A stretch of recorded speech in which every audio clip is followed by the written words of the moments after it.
Hariom friends OD online channel आपको स्वागत। आज भिडियोटी एक विशेष भिडियो रहिबार अछि। भिडियोटीर टाइटल ही आपने जानि सारिथिबे। मेष राशि व्यक्ति अधिक भाग्यवान अटंती कि कुंभ राशि व्यक्ति। तो ये भिडियोटी को आपने शेष पर्यंत देखिले आपन निजे ही विचार कर परिबे कि मेष राशि कि कुंभ राशि दुहिक मध्यरु केउ राशि अधिक श्रेष्ठ अटे।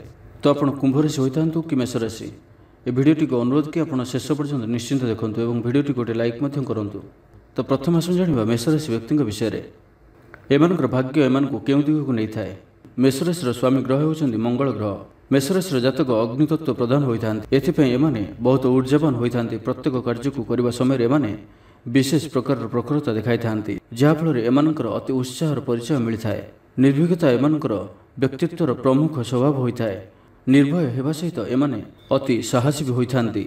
मेष राशिर जातक स्वाभिमानी और परिश्रमी होइथान्ति, किंतु कोनोसी कार्य निरंतरता और स्थायित्व बजाय रखापी एमानकु बहुत अधिक संघर्ष करने को पड़ता है, कारण एमानकर स्वभाव रे चंचलता अधिक रही है। एमाने खूब शीघ्र ही आवेग आसी जाइथान्ति। क्रोध शीघ्र ही एमानकर नाक उपर बसी जाइथाए एवं क्षणक मध्य चली भी जाइथाए। एमाने प्रायतः क्षणक भी स्वभाव होइथान्ति। मेष राशिर प्रतीक चिन्ह गोटे मेंढा अटे, जहाँकि मेलर संकेत अटे। एमाने सर्वदा मेलर रहिबा पसंद करथान्ति। लोकमानक गहन रहिबा एवं नियम को मानिबा एमानकर प्रमुख लक्षण होता है। एमाने निजर जीवन को निज शर्त ही बंचिया पसंद करथान्ति। गोटे थर जहाँ निश्चय करती ताहाकु करिबारे टिके भी डेरी करती ना, किंतु यदि कौनसी कार्य टिके आवश्यकता अधिक समय लगी थाए तो एथिरे से व्यग्र होई उठंती, कारण एहांकर व्यक्तित्व रे चंचलता ही रही अछि, जेउथि एमाने कौनसी लक्ष्य हासिल करिबा पई लंबा समय को अपेक्षा करि पारंती नाही। जेउठारे एमाने निजर निर्भीकता ऊर्जा और कोमल स्वभाव कारणरू एमाने कौनसी व्यक्ति को निजर दीवाना कर दी थांती, तो सेठारे क्षणकूपी आवेश एवं चंचलतार स्वभाव कारणरू टिके टिके कथारे कहा सहित भी संपर्क रे मोहभंग आनी थांती। किंतु जो माने एमानकर एही स्वभाव को जानी थांती सेमाने एहांकु केबे भी छाड़ी जाआंती नाही, कारण कहार दुख समय रे मेष राशि व्यक्ति सर्वदा आगर रही थांती। मेष राशिर जातक अधिक उत्साही और परिश्रमी भी होई थांती, किंतु एमानकर जीवन में बहुत अधिक समस्या को भोगिबार देखा जाए। किंतु एमानकर सहनशीलता ही सब परिस्थिति को आपे आपे ठीक कर दी थाए। यह भी सत्य कि यही राशि लोक मैंने प्रायतः गंभीर स्वभाव रही थांती, किंतु यार अर्थ यह नुहे कि एमानकठारे संवेदनशीलता न थाए, कोमलता न थाए। एमानकु देखिबाकु गले एमानकठारे धैर्य और गंभीर जेतिकी रही थाए ताठारु कहीं अधिक एमानकठारे संवेदनशीलता रही थाए एवं आवश्यक पड़िले से यार प्रमाण भी देइथान्ति। एमाने कहार भी दया को निजर जीवन में सामिल करते नाही। जीवन को उच्च स्तर को नेबा पई एमानकठारे प्रत्येक विशेषता धैर्य एवं संयमता रही है, जो जीवन में टिके डेरी हेले एमाने सफलता अवश्य ही पाई थांती। मेष राशिर जातक निजर परिवार सहित सर्वदा जोड़ी होई रहिबाकु पसंद करती। परिवार ठार दूरे रहिबा एमानकु पसंद होई न थाए। किछि दिन भी परिवार ठार दूरे रहिले एमाने उदास होई जांती। एमाने निजर कार्यक्षेत्र में बहुत ऊर्जावान रही थांती। जदि एमाने खेलकूदर क्षेत्र रही थांती तो श्रेष्ठ प्रदर्शन करथांती। प्रतिद्वंदी को हरैबार कौशल एमानकु खूब जଣା थाए। एथिपई जो भी मेष राशिर जातक सेनाबाहिनी क्षेत्र में रही थांती सेमाने उच्च पदर अधिकारी होई थांती। आपणकर व्यक्तित्व रे प्रारंभिक आकर्षण तो रही थाए, किंतु आपण को बुझिबा सहज होई न थाए। कहार भी मनर कथा सहज रे आपण जानि नै थांती, किंतु आपण को जानिबा कष्टकर होई थाए। किंतु एमाने जहा सहित भी थरुटिए पई मित्रता बा जीवनसाथी रूप में एमाने काहाकु बाछि थांती तो एमाने सारा जीवन विश्वस्त होई रही थांती। कहार भी भरोसा भांगिबाकु एमाने पसंद करि न थांती। परिवार हेउ कि कार्यक्षेत्र, लव लाइफ क्षेत्र हो कि जीवनसाथी एवं छात्र छात्री माने मेष राशिर जातक प्रत्येक क्षेत्र में एमाने अधिक अधिक सफलता ही लाभ करथांती। प्रत्येक क्षेत्र में निजर एक अलग ही परिचय एमाने शीघ्र ही सृष्टि करथांती।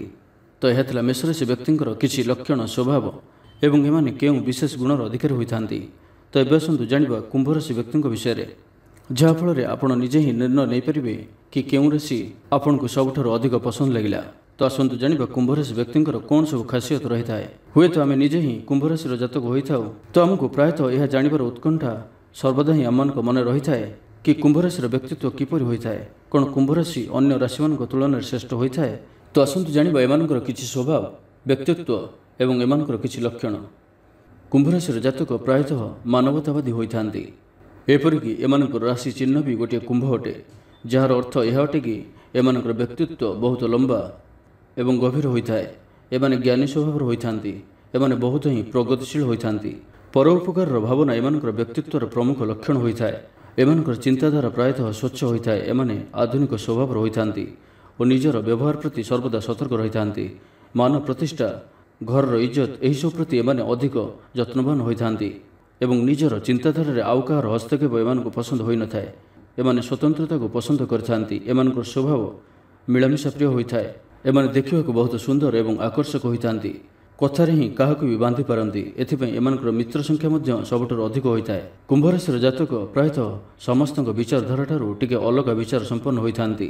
ଭିଡ଼ ଭିତରେ ନ ଚାଲି ଏକ ନୂଆ ରାସ୍ତା ଅନ୍ୱେଷଣରେ ସର୍ବଦା ରହିଥାନ୍ତି। ଏମାନଙ୍କର ଗୋଟିଏ ଖରାପ ଗୁଣ ଏହା କି ଏମାନେ କିଛି ବି ନିଷ୍ପତ୍ତି ନେବା ପୂର୍ବରୁ ଯେତିକି ଆବଶ୍ୟକ ତାଠାରୁ ଅଧିକ ଚିନ୍ତା ବିଚାର କରିଥାନ୍ତି ଏବଂ ସର୍ବଦା କମ୍ଫର୍ଟ ଜୋନ୍ ଭିତରେ ରହିବାକୁ ପସନ୍ଦ କରିଥାନ୍ତି। ଏଥିପାଇଁ ବେଳେବେଳେ କିଛି ଭଲ ସୁଯୋଗକୁ ବି ଏମାନେ ହାତଛଡ଼ା କରିଦେଇଥାନ୍ତି। ଏମାନେ ବହୁତ ସମ୍ବେଦନଶୀଳ ବି ହୋଇଥାନ୍ତି। ଏମାନଙ୍କଠାରେ ଦାର୍ଶନିକତାର ଗୁଣ ମଧ୍ୟ ଅଧିକ ରହିଥାଏ। ଜିରାରୁ ଶିରା ବାହାରି କରିବାର କଳା ଏମାନଙ୍କୁ ଖୁବ୍ ଜଣା। ଏମାନେ ସାଇନ୍ସ କ୍ଷେତ୍ରରେ ଭଲ ପ୍ରଦର୍ଶନ କରିଥାନ୍ତି। ନେତୃତ୍ୱ ନେବାର କ୍ଷମତା ଏମାନଙ୍କଠାରେ ଅଧିକ ରହିଥାଏ। କିନ୍ତୁ ରାଜନୀତି ଏମାନଙ୍କୁ ପସନ୍ଦ ହୋଇନଥାଏ। ରାଜନୀତିଠାରୁ ପ୍ରାୟତଃ ଏମାନେ ଦୂରରେ ରହିଥାନ୍ତି। କାର୍ଯ୍ୟକ୍ଷେତ୍ରରେ ଏମାନଙ୍କୁ ପ୍ରାୟତଃ କଠିନ କାମକୁ ହାତକୁ ନେବା ଅଧିକ ପସନ୍ଦ ହୋଇଥାଏ। ଏହି କାରଣରୁ ହିଁ ଏମାନେ ଶୀଘ୍ର ହିଁ ଜୀବନରେ ଉନ୍ନତି କରିଥାନ୍ତି। ଏମାନଙ୍କୁ ସର୍ବଦା ହିଁ କିଛି ନୂଆ କାର୍ଯ୍ୟ ପ୍ରତି, କିଛି ଶିଖିବା ପ୍ରତି ସର୍ବଦା ହିଁ ରୁଚି ରହିଥାଏ। ଏମାନେ ବହୁବିଦ୍ୟାର ଅଧିକାରୀ ହୋଇଥାନ୍ତି। ପଢ଼ାପଢ଼ି କ୍ଷେତ୍ର ସହିତ ସଙ୍ଗୀତ ଓ କଳା ପ୍ରତି ଏମାନେ ରୁଚି ରଖିଥାନ୍ତି ଏବଂ ଏଥିରେ ସଫଳତା ମଧ୍ୟ ଲାଭ କରିଥାନ୍ତି। ଏମାନଙ୍କର କଥା କହିବାର କୌଶଳ ଏବଂ ଏମାନେ ଦେଖିବାକୁ ତ ଆକର୍ଷକ ହୋଇଥାନ୍ତି, ଏପରିକି ଯାହାକି ଆମେ ପୂର୍ବରୁ କହିସାରିଅଛୁ। ଏମାନଙ୍କର ସମ୍ମୁଖକୁ ଆସୁଥିବା ବ୍ୟକ୍ତି ଏମାନଙ୍କ ସହ ଅଧିକ ସମୟ ବିତାଇବାକୁ ପସନ୍ଦ କରିଥାନ୍ତି, କିନ୍ତୁ ଏମାନେ କାହାର ବି କଥାରେ ଭାସିଯାଆନ୍ତି ନାହିଁ। ସହଜରେ ହିଁ କାହାର ମନ କଥା ପଢ଼ି ନେଇଥାନ୍ତି, କିନ୍ତୁ ଏମାନଙ୍କର ମନ କଥାକୁ ବୁଝିବା କଷ୍ଟକର ବ୍ୟାପାର। ସମ୍ପୂର୍ଣ୍ଣ ନିଷ୍ଠା, ଏକାଗ୍ରତା ଓ ସେବା ଭାବର ସହିତ ପ୍ରତ୍ୟେକ କାର୍ଯ୍ୟ କରିଥାନ୍ତି। ଏମାନେ ପ୍ରାୟତଃ ଧାର୍ମିକ ସ୍ୱଭାବର ହୋଇଥାନ୍ତି। ଧର୍ମକର୍ମ ପ୍ରତି ଅଧିକ ରୁଚି ରଖିଥାନ୍ତି। ତା ସହିତ ନିଜର ସହକର୍ମୀଙ୍କୁ ସାହାଯ୍ୟ ସହଯୋଗ କରିବା ଏମାନଙ୍କୁ ଭଲ ଲାଗିଥାଏ। ନିଜର ଶାନ୍ତ, ଗମ୍ଭୀର ଏବଂ କର୍ମଠ ବ୍ୟବହାର କାର୍ଯ୍ୟକ୍ଷେତ୍ରରେ ଏମାନଙ୍କୁ ସମସ୍ତଙ୍କଠାରୁ ଅଲଗା କରିଥାଏ। ଯଦି ଏମାନଙ୍କର ଲଭ୍ ଲାଇଫ୍ ବିଷୟରେ କଥା ହେବା ତ ଏମାନେ ପ୍ରାୟତଃ ସ୍ୱତନ୍ତ୍ର ବିଚାର ସମ୍ପନ୍ନ ହୋଇଥାନ୍ତି ଏବଂ ଏହିଭଳି ବ୍ୟକ୍ତି ହିଁ ଏମାନଙ୍କର ପସନ୍ଦ ହୋଇଥାନ୍ତି। କିନ୍ତୁ ଏମାନେ କୌଣସି ବି କ୍ଷେତ୍ରରେ ବାନ୍ଧି ହୋଇ ରହିବାକୁ ପସନ୍ଦ କରନ୍ତି ନାହିଁ। ଏମାନେ ସହଜରେ ହିଁ କାହାକୁ ବିଶ୍ୱାସ କରନ୍ତି ନାହିଁ। ଏମାନଙ୍କଠାରେ ବୌଦ୍ଧିକ ଓ ତାର୍କିକ ଗୁଣ ପ୍ରବଳ ରହିଥାଏ, କାହିଁକିନା ଏମାନଙ୍କର ସ୍ୱାମୀ ଗ୍ରହ ଶନି ଅଟନ୍ତି। କାହାକୁ ଧୋକା ଦେବା ଏମାନଙ୍କୁ ପସନ୍ଦ ହୋଇନଥାଏ। ଶନିଙ୍କର ପ୍ରଭାବରେ ଏମାନେ ନ୍ୟାୟପ୍ରିୟ ହୋଇଥାନ୍ତି। ସତକୁ ସତ ଏବଂ ମିଛକୁ ମିଛ କହିବାରେ ପଛକୁ ହଟନ୍ତି ନାହିଁ। ଏମାନେ ବହୁତ ସମ୍ବେଦନଶୀଳ ହୋଇଥାନ୍ତି, କିନ୍ତୁ ବିବାହର କ୍ଷେତ୍ର ପ୍ରତି ଏମାନଙ୍କର ଦୃଷ୍ଟିକୋଣ ସର୍ବଦା ତାର୍କିକ ଓ ବୌଦ୍ଧିକ ଅଧିକ ରହିଥାଏ। କୁମ୍ଭ ରାଶିର ଜାତକ ସମସ୍ତଙ୍କୁ ନିଜର କରିବା ପରି ବ୍ୟକ୍ତି ହୋଇଥାନ୍ତି, ଯିଏକି କାହାର ବି ଦୁଃଖ ଦେଖିପାରନ୍ତି ନାହିଁ। ତ ଆପଣ ନିଜେ ହିଁ ଚିନ୍ତା କରନ୍ତୁ, ଯଦି କୁମ୍ଭ ରାଶିର ଜାତକ ଆପଣଙ୍କର ଜୀବନସାଥୀ ଅଟନ୍ତି ତ ଆପଣ ନିଜେ ହିଁ ଚିନ୍ତା କରନ୍ତୁ, ଏମାନେ ନିଜର ଜୀବନସାଥୀଙ୍କୁ କେବେ ବି ଦୁଃଖ ଦେଇପାରିବେ ନାହିଁ। ତାଙ୍କର ରାଶିଗତ ସ୍ୱଭାବ ହିଁ ଏହା ଅଟେ। ଏଥିପାଇଁ ଏମାନଙ୍କର ବୈବାହିକ ଜୀବନ ବହୁତ ହିଁ ରୋମାଣ୍ଟିକ ସ୍ୱଭାବର ହୋଇଥାଏ ଏବଂ ସର୍ବଦା ହସ ହସ ମୁହଁ ପରିବାରର ସମ୍ପର୍କକୁ ସୁଦୃଢ଼ ଏବଂ ମଧୁରତାରେ ପରିପୂର୍ଣ୍ଣ କରି ରଖିଥାଏ।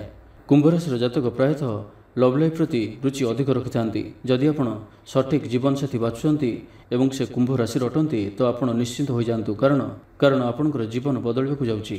କିନ୍ତୁ ଯଦି ଆପଣ ପୁରୁଣା ବିଚାରଧାରା ସମ୍ପନ୍ନ ବ୍ୟକ୍ତି ଏବଂ ଆପଣ ଏପରି ହିଁ ଜୀବନସାଥୀ ଖୋଜୁଛନ୍ତି ତ କୁମ୍ଭ ରାଶିର ଜାତକ ଆପଣଙ୍କ ପାଇଁ ଠିକ୍ ନୁହେଁ, କାରଣ ଏହି ରାଶିର ଜାତକ ଶନିଦେବଙ୍କର ଅଧୀନ ରହିଥାନ୍ତି, ଯାହାକି ସର୍ବଦା ପରିବର୍ତ୍ତନଶୀଳ, ନୂଆ ଚିନ୍ତାଧାରା ଏବଂ ସଠିକ୍ ମାର୍ଗକୁ ଅନୁସରଣ କରିଥାନ୍ତି। ଏମାନେ ଏମାନଙ୍କର ଜୀବନର ପ୍ରତ୍ୟେକଟି ଲକ୍ଷ୍ୟ ହାସଲ କରିଥାନ୍ତି। ଭାଗ୍ୟ ସର୍ବଦା ଏମାନଙ୍କର ସହିତ ରହିଥାଏ। ଯଦି ଗ୍ରହଗୋଚର କିଛି ଖରାପ ରହିଥାଏ ତ ଶନିଦେବ ନିଜେ ହିଁ ଏହାଙ୍କର ସ୍ୱାମୀ ଗ୍ରହ ହୋଇଥିବାରୁ ଏହି ରାଶିକୁ ସମ୍ଭାଳି ନେଇଥାନ୍ତି। ତ କୁମ୍ଭ ରାଶି ବ୍ୟକ୍ତି କି ମେଷ ରାଶି ବ୍ୟକ୍ତି କେଉଁ ରାଶିଟି ଆପଣଙ୍କୁ ସବୁଠାରୁ ଅଧିକ ଭଲ ଲାଗିଲା ଏବଂ ଆପଣଙ୍କର ରାଶି କ'ଣ ଅଟେ ଆମକୁ କମେଣ୍ଟ ବକ୍ସରେ କୁହନ୍ତୁ। ଏବଂ ତା ସହିତ ଆପଣ ମେଷ ରାଶିର ଜାତକ ହୋଇଥିଲେ କମେଣ୍ଟ ବକ୍ସରେ ଜୟ ହନୁମାନ ଅବଶ୍ୟ ଟାଇପ୍ କରନ୍ତୁ ଏବଂ କୁମ୍ଭ ରାଶିର ଜାତକ ହୋଇଥିଲେ କମେଣ୍ଟ ବକ୍ସରେ ଜୟ ଶନିଦେବ ଅବଶ୍ୟ ଟାଇପ୍ କରନ୍ତୁ। ଭିଡ଼ିଓଟିକୁ ଲାଇକ୍ କରିବା ସହିତ ଆମ ଚ୍ୟାନେଲକୁ ସବସ୍କ୍ରାଇବ୍ କରନ୍ତୁ ଏବଂ ପାଖରେ ଥିବା ବେଲ୍ ଆଇକନ୍କୁ ମଧ୍ୟ ପ୍ରେସ୍ କରନ୍ତୁ, ଯାହାଫଳରେ ଆମେ ଯେଉଁ ଭିଡ଼ିଓ ଅପଲୋଡ଼ କରିବୁ ତାହା ଆପଣ ସର୍ବପ୍ରଥମେ ପାଇପାରିବେ। ଧନ୍ୟବାଦ।